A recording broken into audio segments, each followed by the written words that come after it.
उभे आहेत त्यांनी हात वरती करायचे आहे सगळ्यांनी. पाठीमागं पोरं पण असतील त्यांनी हात वरती उभा करायचं.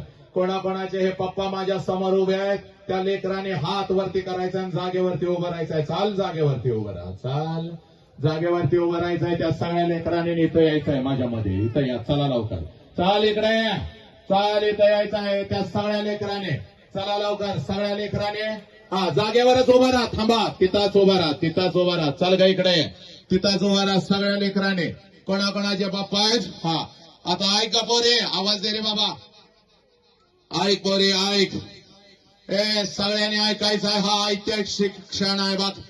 आज नाही तर परत कधीच नाही. सगळ्यांनी हा सगळ्या लेकीने ऐकायचंय.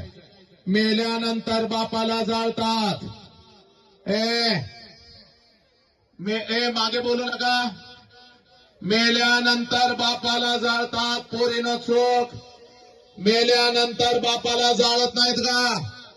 मेल्यानंतर त्याचं फक्त निर्जीव शरीर जाळतात पोरीनं. पण जर तुमच्यामुळे तुमच्या बापाला मान खाली घालावी लागली तर जिवंतपणे रोज बाप मरत असतो पोरी. त्या बापाच्या चितेला रोज आपण अग्नी देत असतो. स्वामी तिने जगाचा आई विना भिकारी.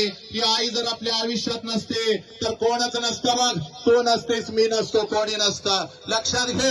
आपल्याला वाटलं आपली आईच फक्त आपल्यासाठी रडली पण पोरीनं आईच्या वटवृक्षाखाली एक छोटस रोपटं वाटतंय. त्या रोपट्याचं नाव बाप आहे बघ पोरी. आणि हा बाप आज तुझ्या समोर उभा आहे.